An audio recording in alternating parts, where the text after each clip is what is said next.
The doorknob turns. I freeze, my hand gripping Teo's shoulder. He's already hidden in the closet behind Mom's old coats. His breathing comes in soft puffs against the fabric. "Marina," the voice outside is calm, patient. "I know you're in there." My heart hammers against my ribs. I recognize that voice. Cale Vero, my former stepfather. The man who left bruises on my arms and terror in my dreams. He shouldn't be here. Mom said he moved to another state. Mom said we were safe. "Open the door, Marina. We need to talk." I press my back against the wall. The apartment feels smaller with his voice filling it. Teo shifts in the closet. A coat hanger scrapes against the wall. The sound stops. "I can wait," Varo says. "I have all night." Footsteps echo in the hallway. Mrs. Chen from next door opens her door. Her voice carries through the thin walls. "You looking for someone?" "Wrong apartment," Varo says. His footsteps retreat. I wait 10 minutes before I move. Then I pull Teo from the closet and hold him close. The gray car appears twice the next day. First, parked outside the elementary school when I drop off Teo. Then on Elm Street when I walk to the grocery store. Different parking spots. Same license plate. Someone is watching us. I memorize the car's details. Silver paint with a small dent on the passenger door. Dark windows. 2 figures inside. At the grocery store, I buy milk and bread with our last $12. The cashier counts my change twice. She knows we're struggling. Outside, I scan the street. The gray car is gone, but the feeling remains. Eyes on my back, shadows that move wrong. I walk home through the alley. Halfway there, I notice something else. A pattern of darkened windows in the apartment building across from ours. 3 windows on the 3rd floor, all covered with black paper. That wasn't there yesterday. I'm being watched from both sides of my neighborhood. The power goes out at 8:30. I'm helping Teo with his spelling homework when everything goes dark. The refrigerator stops humming. The streetlights vanish. "Marina?" Teo's voice is small in the darkness. "It's okay, just a blackout." I find the flashlight in the kitchen drawer. The beam cuts through the darkness. Outside, the entire block is dark. I need to check the fuse box in the basement. Mrs. Chen might need help with her stairs. "Stay here," I tell Teo. "Don't open the door for anyone." I grab the flashlight and head downstairs. The basement smells damp. My footsteps echo on the concrete. The fuse box looks normal.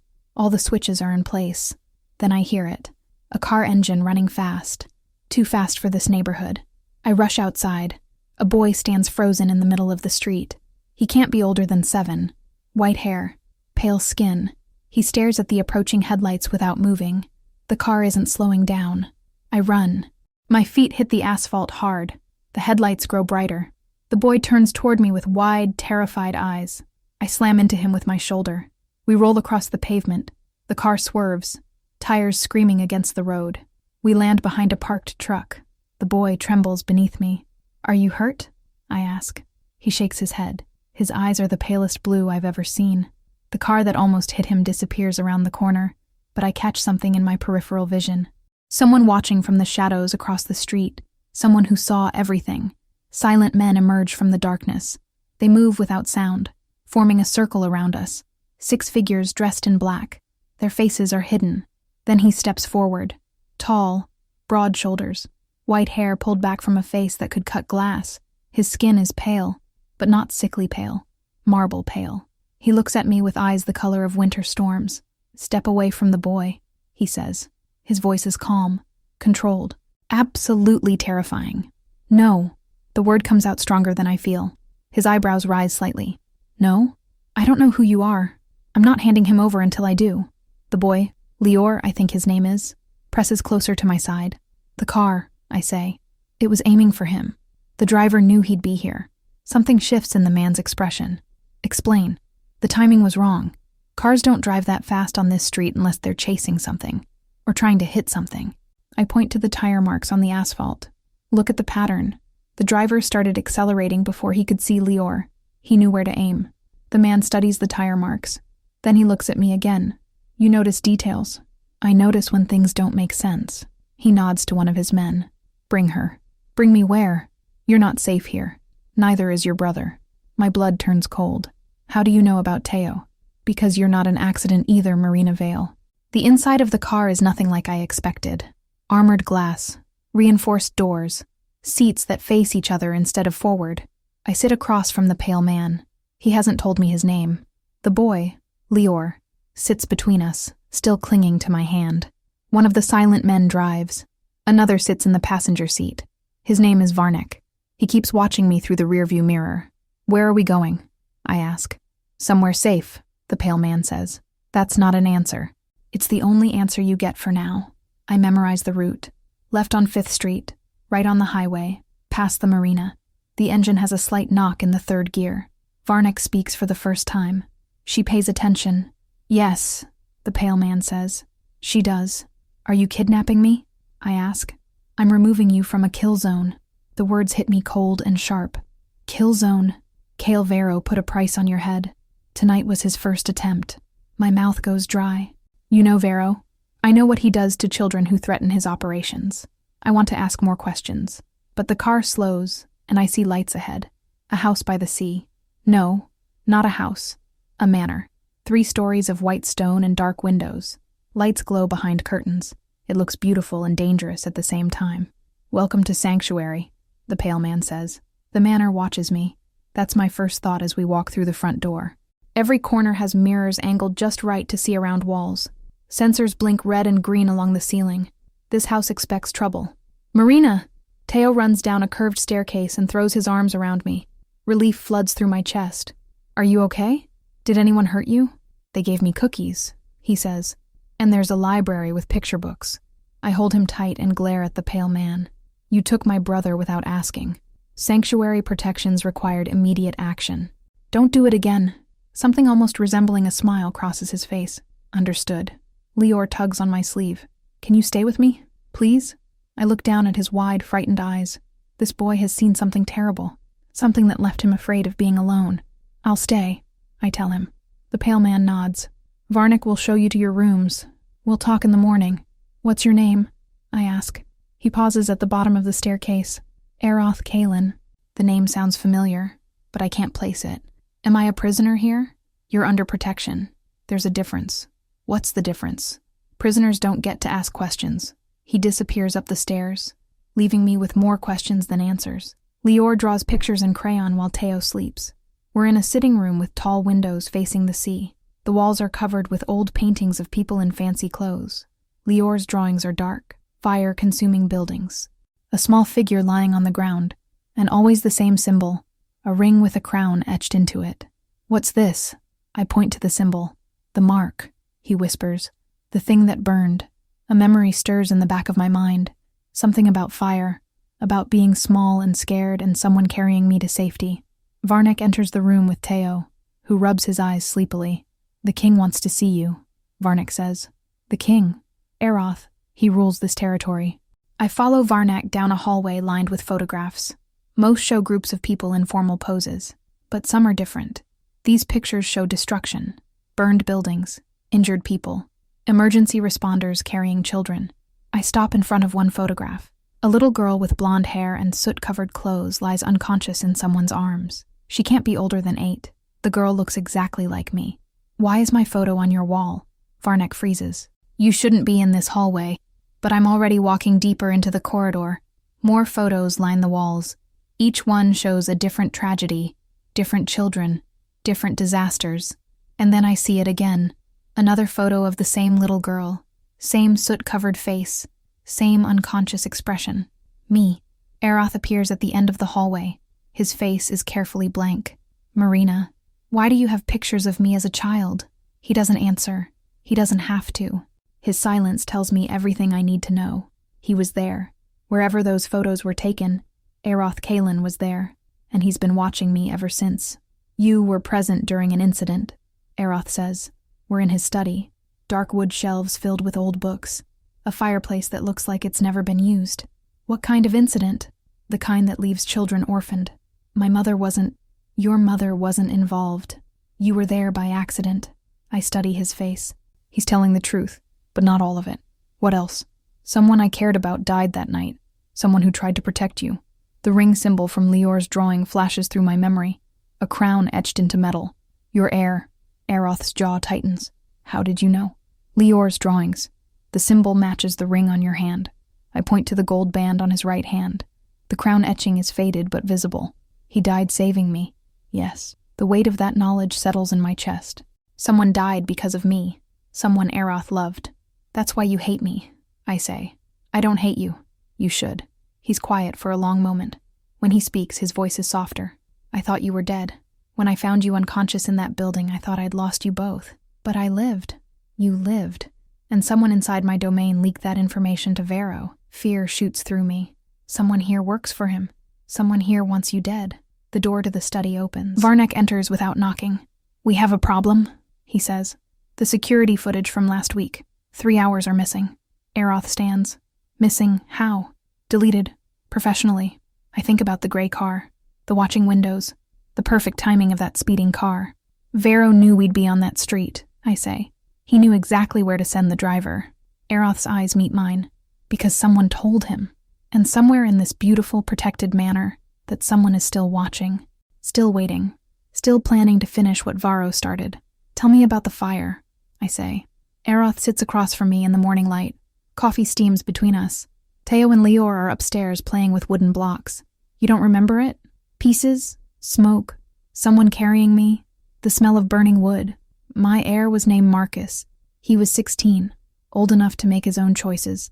Aroth's fingers trace the rim of his coffee cup. His movements are precise, controlled. He chose to go into that building after you. Why was I there? Wrong place, wrong time. Vero was targeting a different family. You wandered in from the street. The memory surfaces slowly, being lost, looking for help. A door that should have been locked. Marcus could have escaped, Aroth says. Instead, he went back for a human child he'd never met, and died for it, and died for it. I stare at my hands. Small scars mark my knuckles from that night. I never knew where they came from. Vero killed him? The fire killed him. Vero just lit the match. Aroth stands and walks to the window. His reflection looks strange in the glass, paler than it should be. There's something else. Someone in my court knew you survived. They've been feeding information to Vero for years. How do you know? Because yesterday's attack was too precise. Vero knew exactly where you'd be. A chill runs down my spine. Someone here wants me dead. Someone here serves a different master. Varnek doesn't trust me. He follows me through the manor like I might steal something. His hand rests on the hilt of his knife. Problem? I ask. Humans bring problems. I didn't ask to be here. Neither did Marcus, but he died cleaning up human mistakes. His words sting because they're true. If I hadn't wandered into that building, Marcus would still be alive. I know what you're thinking, Varnek says. Stop. You don't know anything about what I'm thinking. I know guilt when I see it. Marcus made his choice. Honor it by staying alive. He walks away, leaving me standing in the hallway. Leor appears beside me. Varnek lost someone too. Who? His brother. In the same fire. I look down at Leor's serious face. This 7-year-old has seen too much death. Is that why you're here? Did you lose someone? Leor nods. My parents. Aroth found me hiding in the ruins. When? 3 weeks ago. Another fire. Another family dead. My stomach drops. Vero? Always Varo. Aroth grants us official sanctuary in the main hall. Varnek and several other guards witness the ceremony. Saris Omal stands near the fireplace, watching with calculating eyes. By the laws of our kind, I extend sanctuary to Marina Vale and Teo Vale, Aroth says. They are under my protection. This is unwise, Saris says. Humans draw attention. Noted, Aroth replies. More than noted. Dangerous. Are you questioning my judgment? Saris bows her head. Never, my king. But her eyes say something different. Her eyes say she's already planning something. After the ceremony, I pull Aroth aside. She doesn't want us here. Saris doesn't want anyone here who might change the status quo. What status quo? The one where I remain isolated and untouchable. I study his face. Is that what you want? It's what's safest. For who? He doesn't answer, but I think I know. Safest for him. Because caring about people means losing them. And he's lost too many already. I find the broken camera by accident.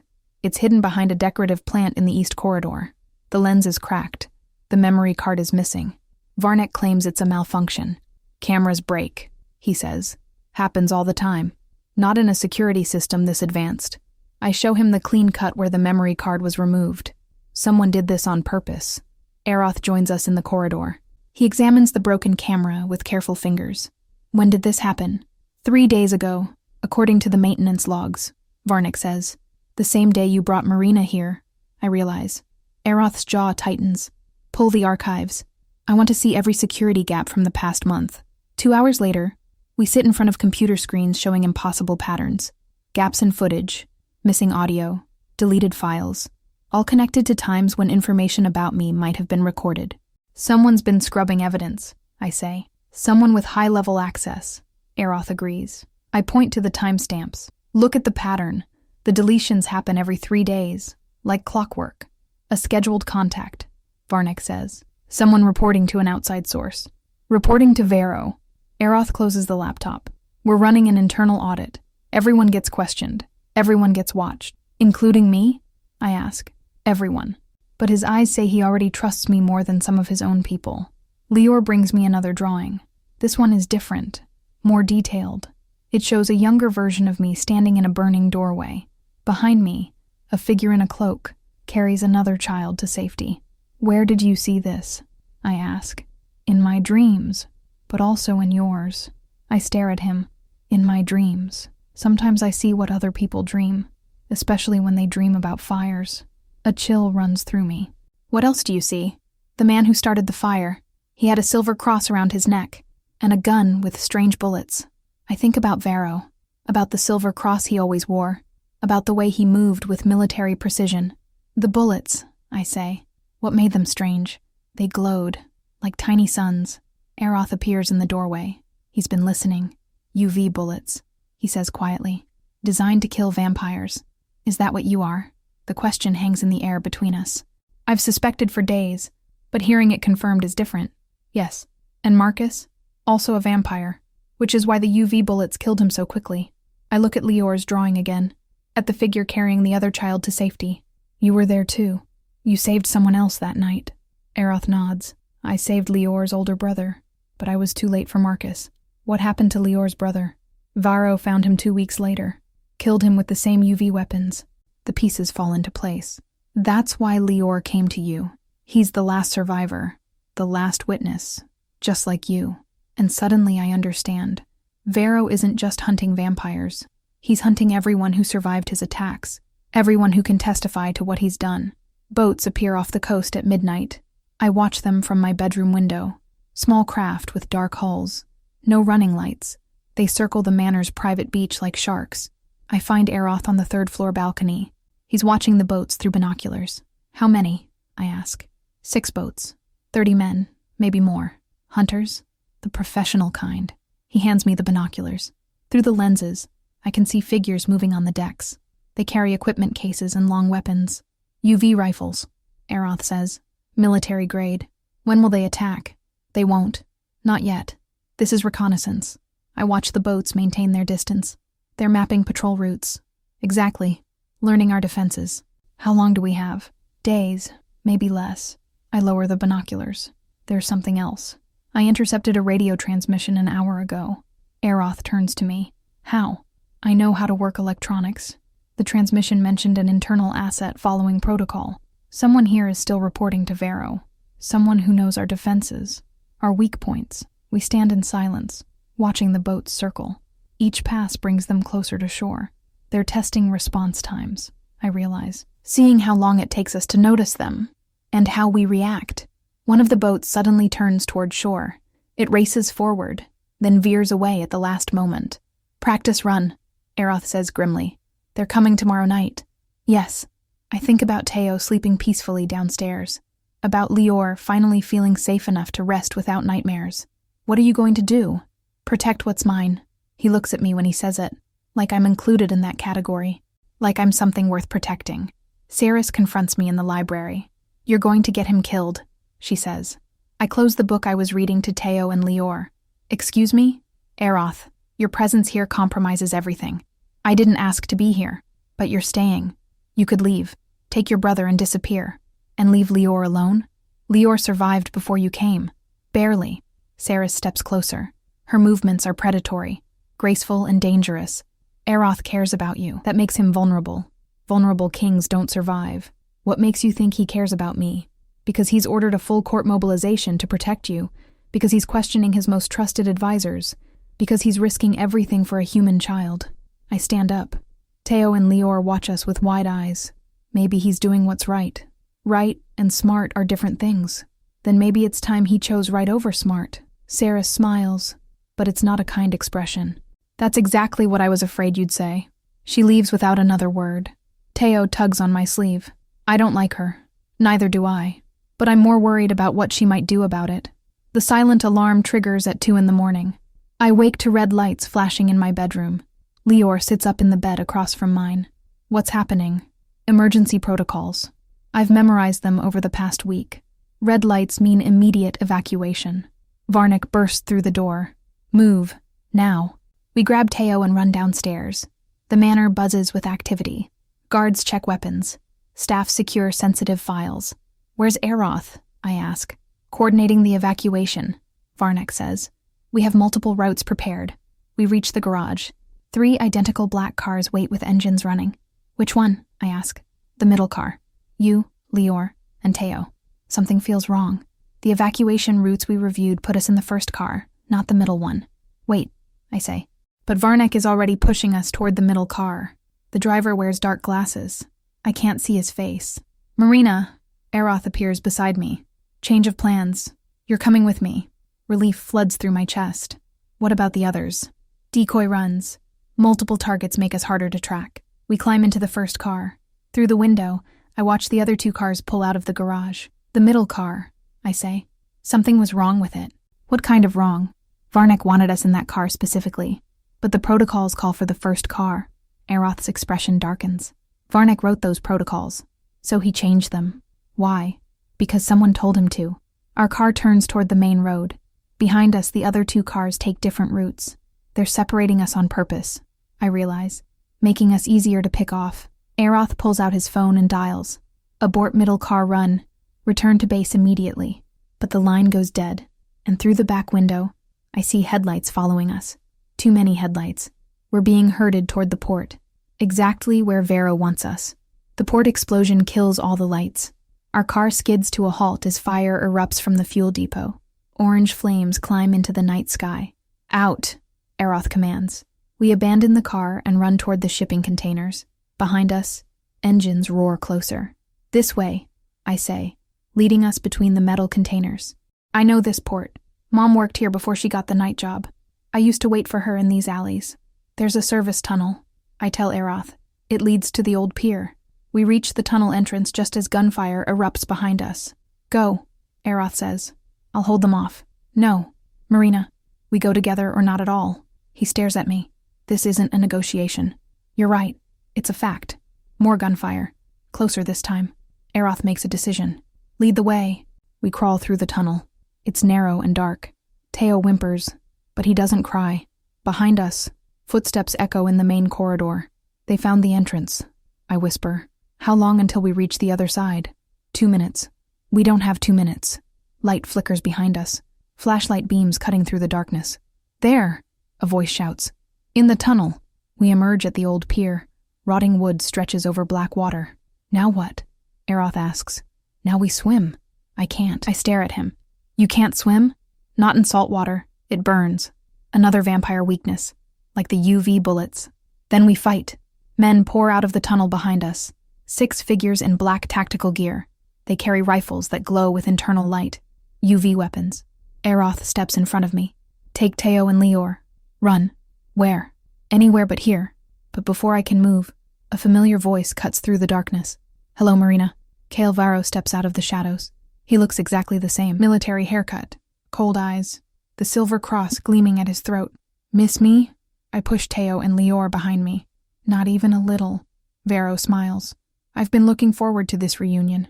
He raises his rifle toward Eroth. Say goodbye to your vampire king. The UV light charges with a high-pitched whine, and I realize we're trapped at the end of a pier with nowhere left to run. The UV rifle hums with deadly energy. Varro keeps it trained on Eroth's chest. 6 men with identical weapons form a semicircle around us. You know what's funny? Varro says. I almost had you 3 years ago, but you disappeared. I was 8, I say. Children disappear all the time. Not from my operations. Eroth shifts slightly to his left. The movement is subtle, but I notice. He's positioning himself between the rifles and us. Marcus died protecting her, Eroth says. Was that part of your plan too? Marcus was an acceptable loss. 1 vampire heir for information about your entire operation. Information? Varro smiles. You think I've been hunting blind? I know about every safe house, every escape route, every weakness in your defenses, because someone's been feeding you intelligence. For 3 years. Very useful intelligence. I think about the deleted security footage, the changed evacuation protocols, the perfect timing of tonight's trap. Varnak, I whisper. Varro's smile widens. Captain Varnak has been very cooperative. Aeroth's jaw tightens. He was Marcus's guardian. He loved that boy. He loved his brother more. The pieces click into place. Varnak lost his brother in the same fire that killed Marcus. He blames Aeroth for not saving them both. So he made a deal, I say. Information for revenge. Very simple. Varro adjusts his aim. But tonight ends all of it.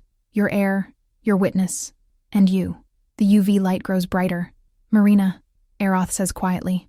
When I move, take the children and jump. The water, I'll survive the salt water longer than the UV blast. And then what?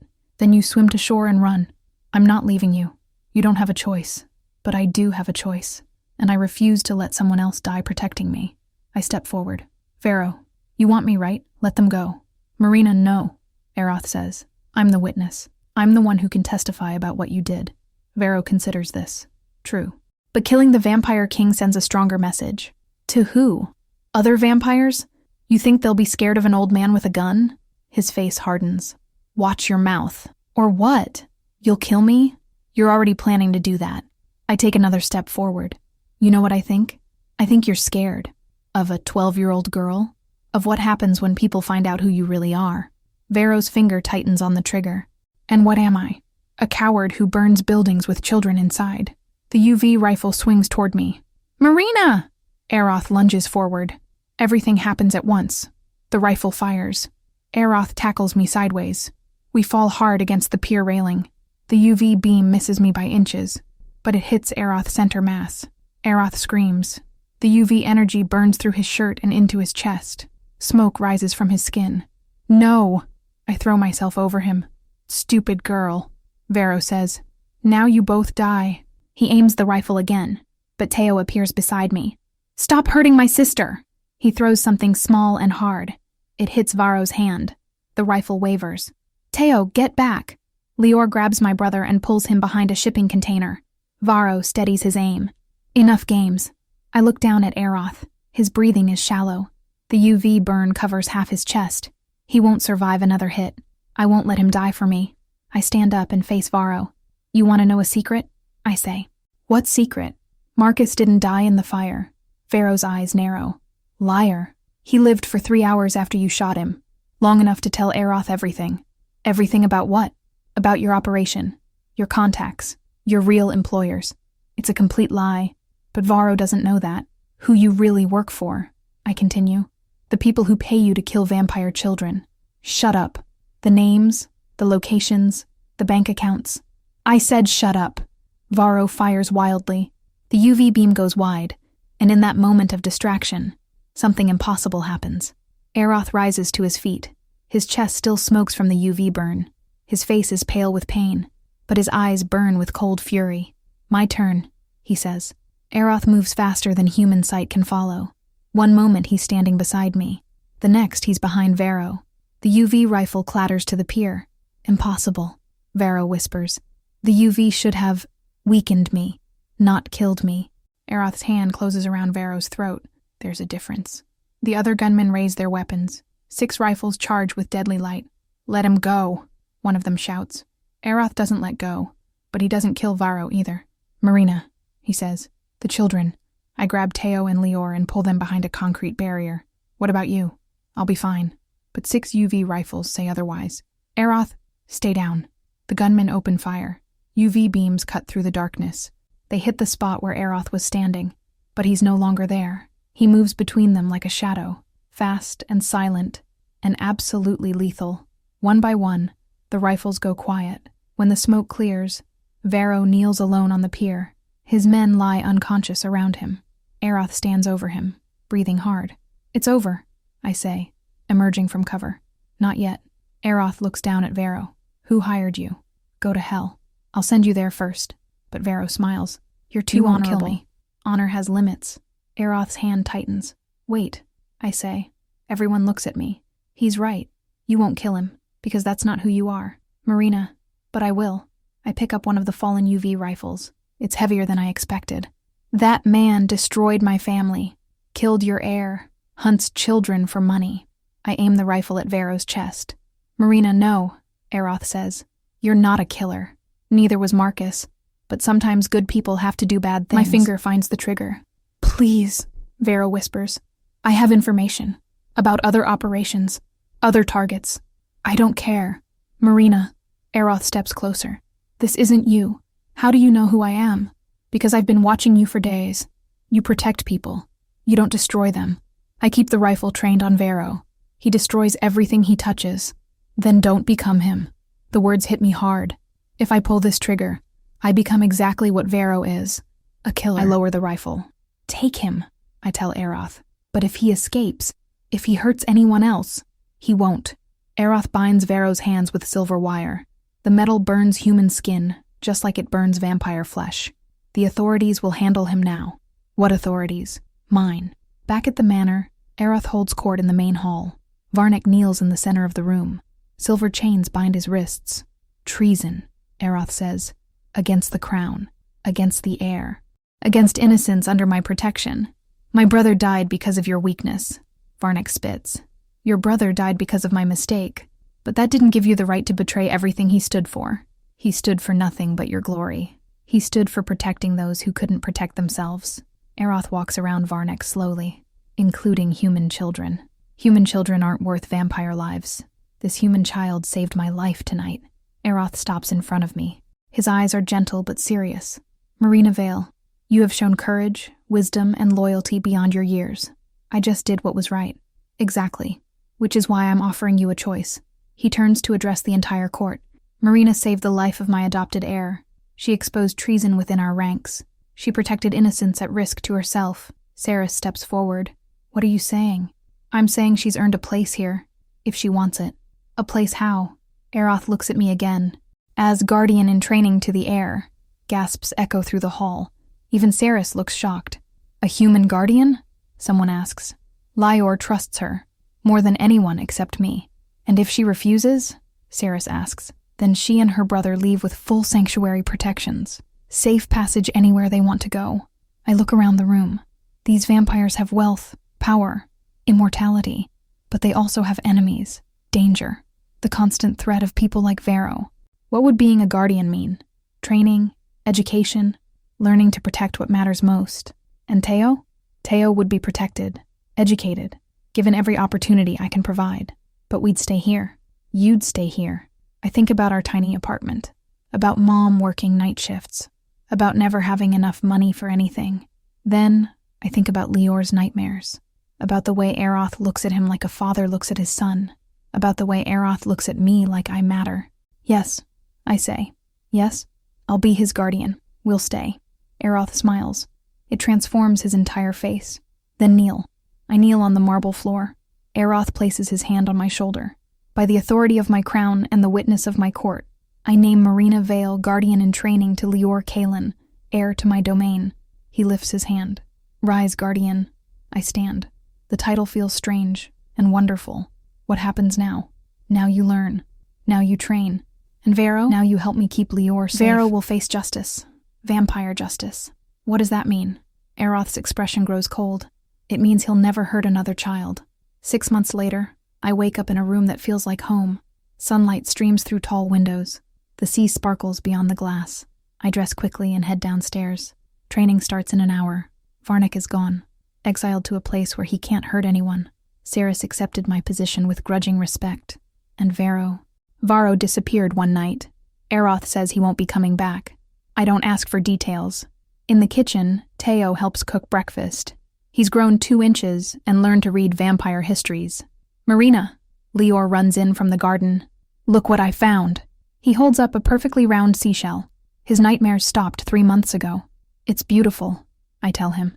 I'm going to give it to Aeroth. He'll love it. Because Aeroth loves everything that makes Lior happy. Everything that proves he's healing.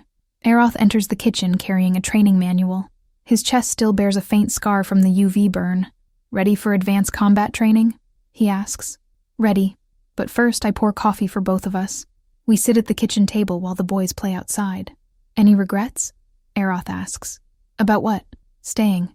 Becoming part of this world. I think about it seriously. None. Even when training gets difficult. Even then. Even when you realize what we really are. You're my family. That's what you really are. Aroth sets down his coffee. Marina? Yeah? Thank you. For what? For giving me a reason to hope again. I reach across the table and squeeze his hand. His skin is cool, but alive. You saved me first, I remind him. We saved each other. Through the window, I watch Teo and Lior chase seagulls on the beach. They're laughing. They're safe. And for the first time in my life, so am I. Come on, I say, standing up. Let's go train. Aroth smiles. Yes, Guardian. We walk outside together. The morning sun makes everything golden. Behind us, the manor stands strong and safe. Our home, our sanctuary, our future. I look at Aroth walking beside me, at the children playing on our beach, at the life we've built from ashes and fear. We're not just surviving anymore. We're living, and that makes all the difference in the world. Lior is gone. I stare at the empty spot where he was standing 3 seconds ago. The shipping container blocks my view of everything beyond. Lior! I scream. Marina, stay back, Aroth commands. But I'm already running toward the container. My bare feet slip on the wet concrete. A man appears around the corner. Black tactical gear. UV rifle slung across his back. He sees me and reaches for his weapon. I don't slow down. I slam into him with all my weight. We tumble to the ground in a tangle of limbs. Where is he? The man tries to roll away. I grab his rifle strap and yank hard. Where's the boy? Container 7, he gasps. But you're too late. Footsteps pound behind me. Aroth appears, moving faster than I've ever seen him move. Which direction? I point toward the deeper part of the port. He said Container 7. How many men? I don't know. Too many. Aroth pulls me to my feet. His face is grim. They have UV floodlights. I can't get close without backup. Then get backup. There's no time. A child's scream echoes from somewhere ahead, high and terrified. Lior. There's always time, I say. We just have to make it. Container 7 sits under a wall of UV floodlights.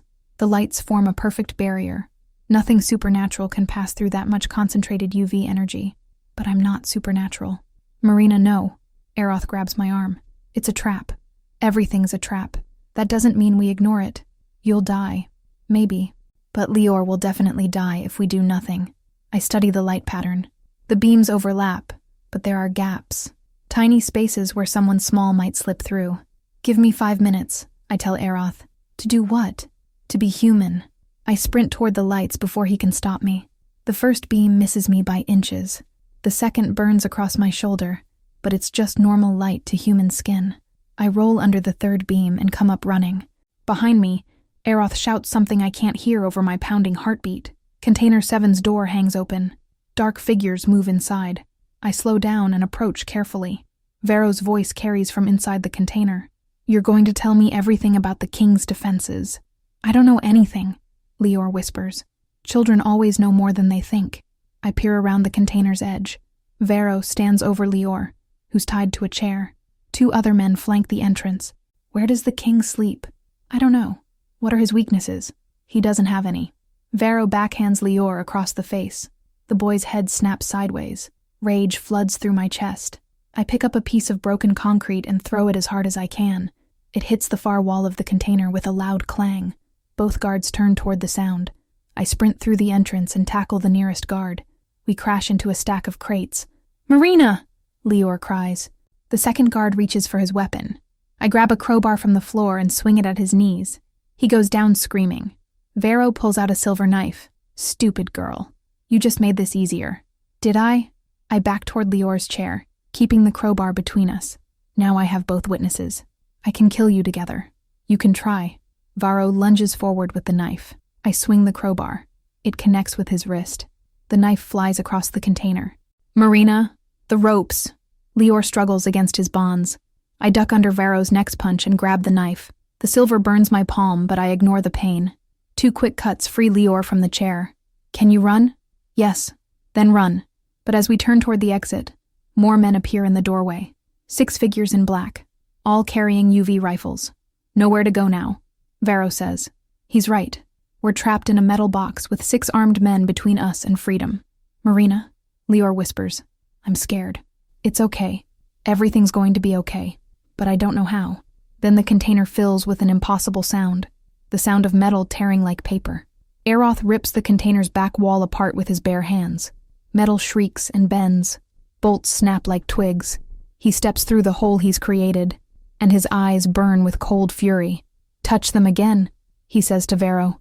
I dare you. The men with UV rifles spin toward him. 6 weapons charge at once. Fire, Vero shouts. The rifles discharge in perfect unison. 6 beams of concentrated UV energy lance toward Aeroth. He moves, not faster than the light. That's impossible, but faster than the men can track him. The beams hit empty air. Aeroth appears behind the gunman. My turn. What happens next isn't a fight. It's a reckoning. Aeroth moves through the men like a force of nature. Silent, efficient, absolutely final. When the noise stops, only Vero remains standing. Impossible, he breathes. You made a mistake, Aeroth says. What mistake? You threatened my family. Aeroth's hand closes around Vero's throat. That was your last mistake. Wait, I say. Aeroth doesn't release Vero, but he looks at me. He needs to face justice. Real justice. This is real justice. No, this is revenge. Aeroth's grip tightens. Sometimes they're the same thing. Not today. I walk over to them. Vero's feet barely touch the ground. You know what justice looks like? I ask Vero. He can't answer with Aeroth's hand around his throat. Justice is you in a cell for the rest of your life, thinking about every child you hurt, every family you destroyed. I look up at Aeroth. Death is too easy for him. Marina, I'm right, and you know it. Aeroth holds my gaze for a long moment. Then he releases Vero. Vero collapses, gasping. This isn't over, he wheezes. Yes, it is, Aeroth says, but not the way you think. He pulls out a phone and dials. It's done. Send the transport. The vampire court assembles at midnight. I've never seen a formal trial before. The main hall fills with figures in dark robes, ancient faces, ancient eyes. Aeroth sits on a throne carved from black stone. He wears a crown I've never seen before, silver and onyx. He looks like what he really is, a king. Vero kneels in chains before the throne, silver chains that burn his skin. Kael Vero, Aeroth says. You stand accused of murder, of hunting protected beings, of targeting innocents. I don't recognize your authority, Vero spits. Then you're a fool. One of the robed figures steps forward. What evidence do you present? The testimony of survivors, the witness of my heir, physical evidence of his crimes. And what justice do you seek? I expect Aeroth to call for Vero's death. That's what vampire justice usually means. Instead, he surprises me. Life imprisonment, in human custody, with a full confession of his crimes. Murmurs ripple through the court. You would spare his life? The robed figure asks. I would honor the wisdom of my guardian in training. Aeroth looks at me. Marina Vale spoke truth. Death is too easy for crimes like his. The court accepts this judgment. Guards drag Vero away. He screams threats until the doors close. Then the court disperses, leaving only Aeroth, Lior, Teo, and me in the great hall. Is it really over? Lior asks. It's really over, Aeroth says. He removes his crown and sets it aside. When he does, he looks less like a king and more like a father. What happens now? Teo asks. Now we go home. This is home, I say. Aeroth smiles. Yes, it is. 3 months later, I'm sparring with weapons I never knew existed. The training room echoes with the clash of silver-edged blades. Aeroth moves like water, but I'm getting faster. Better, he says as I block his strike. But watch your footwork. I am watching it. Then watch it better. I try a combination he taught me last week. High strike, low sweep, spinning parry. He counters all 3 moves and taps my shoulder with his practice blade. Dead. Again. You've been at this for 3 hours. Again. We reset and begin another round. This time I last 4 exchanges before he scores a hit. Progress, Aeroth says. Not enough. Marina, you're 12 years old. You're not supposed to fight like a master warrior. Lior's 7. He's not supposed to have nightmares about burned buildings. Aeroth sets down his practice blade. The nightmares stopped. This week. What about next week? Or next month? You can't protect him from every bad dream. I can try. You can also try to be a child occasionally. I lower my blade. I was never really a child. Then be one now, while you still can. Through the training room windows, I can see Teo and Lior building something elaborate in the garden. It involves sticks and string and a lot of laughter. They look happy, I say. They are happy. Because they're safe. Because you made them safe. We made them safe. I pick up my blade again. One more round? Aeroth sighs. One more round. This time I last 6 exchanges. Progress. Saris finds me in the library that evening. I'm reading about vampire law, trying to understand my new role as guardian. You're studying hard, she observes. There's a lot to learn. Indeed. She sits across from me. May I ask you something? Sure. Do you regret it? Staying here instead of returning to your normal life? I think about our old apartment, about never having enough money, about Mom working double shifts and still struggling to pay rent. No regrets. Even though this world is dangerous, my old world was dangerous too. This one just has better security. Saris smiles. You're adapting well. Thank you. The court respects you. That's not easy to earn. I'm not trying to earn anything. I'm just trying to do my job. Your job is to protect the heir. But you've done more than that. Like what? You've reminded us why we protect innocence in the first place. I close my book. I don't understand. When you've lived for centuries, it's easy to forget that every life matters. You helped us remember. She stands to leave, then pauses. For what it's worth, I'm glad you stayed. Even though I'm human? Because you're human. We need that perspective. After she leaves, I sit in the quiet library and think about perspective. 6 months ago, I thought vampires were monsters from stories. Now I know they're just people who live longer and face different challenges. But the really important things, family, loyalty, protection, those are the same for everyone. Human or vampire, we all want to keep the people we love safe. Aeroth finds me on the balcony at midnight. I'm watching the sea and thinking about everything that's changed. Can't sleep, he asks. Too much thinking. About what? About Marcus. About whether he'd approve of what I'm doing. Aeroth leans against the railing beside me. He would. How do you know? Because he died protecting you. That means he believed you were worth saving. Or he just made a mistake. Marcus never made mistakes about people. The waves crash against the rocks below us. The sound is steady and peaceful. Do you miss him? I ask. Every day. I'm sorry. For what? For being the reason he's gone. Aeroth turns to look at me. You were 8 years old. You didn't choose to be in that building. But if I hadn't been there, if you hadn't been there, Marcus would have found another child to save. That's who he was. A hero. A guardian. Like you. We stand in comfortable silence for a while. Then Aeroth speaks again. Marina, I want you to know something. What? You've given me something I thought I'd lost forever. What's that? Hope. For the future. For family. For redemption. You didn't need redeeming. I failed to protect my heir. I failed to see the betrayal in my own court. I failed. You saved Lior. You saved me and Teo. You stopped Vero. We stopped Vero. Fine. We stopped him. Together. Aeroth smiles. Together. That's how families work, right? They face things together. Is that what we are? A family? I think about it seriously. About Lior's laugh when Teo tells jokes. About Aeroth teaching us both to read ancient texts. About feeling safe for the first time in my life. Yeah, we're a family. Then I'm honored to be part of yours. Same here. We watch the sea together until the sun begins to rise. When the first rays of light touch the water, Aeroth heads inside. I stay on the balcony a little longer, watching the world wake up. Somewhere in the distance, Teo and Lior are probably still asleep, safe in their beds, protected by walls that won't fall and guardians who won't fail. I think about the future, about training and growing stronger, about protecting the people I love, about having a home that can't be taken away. For the first time in my life, the future looks bright, and that makes all the difference. 6 months later, I wake up to the sound of laughter. Teo and Lior are building a fort in the garden. It's an elaborate construction involving sheets, rope, and engineering principles that would impress a college professor. Marina, Lior calls. Come see what we built. I dress quickly and head downstairs. The fort takes up half the garden. It has multiple rooms, a watchtower, and what appears to be a functioning pulley system. Impressive, I tell them. Aeroth helped with the engineering, Teo admits. But the design is all ours, Lior adds proudly.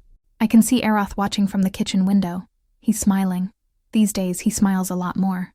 Marina, he joins us in the garden. Ready for advanced sword work? Always ready. But first, I pour coffee for both of us. It's become our morning ritual. Any word from the authorities? I ask. Varro confessed to everything.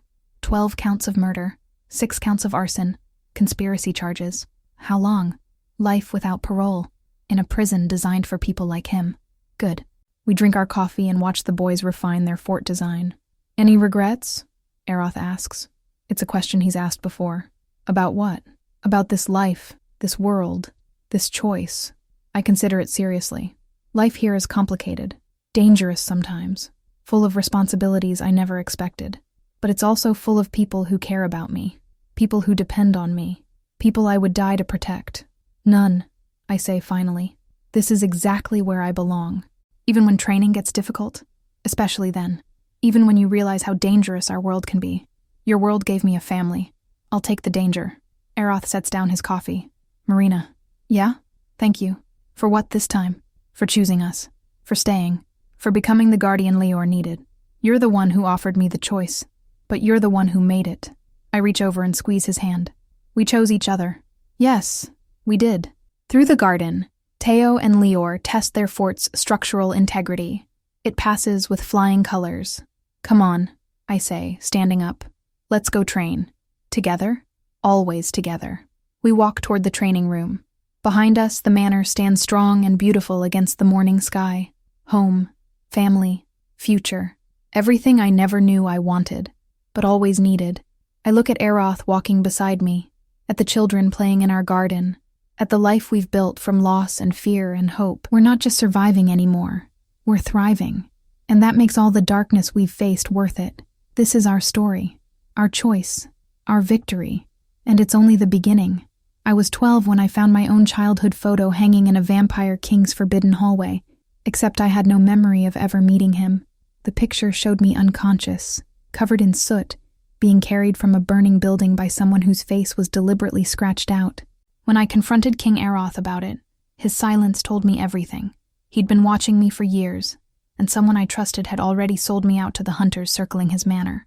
What I didn't know was that my abusive stepfather had returned with military-grade UV weapons, a 3-year plan, and the location of every safe house we'd ever use. The vampire who died saving me that night? He wasn't just any heir. He was Aroth's adopted son.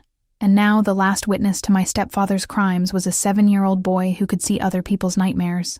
By the time I realized someone inside the manor was feeding information to our enemies, we were already trapped on a pier with nowhere left to run. If you want to know who betrayed us, and how a human girl became the guardian to a vampire heir, hit subscribe and tell me, would you choose safety or family if you could only save one?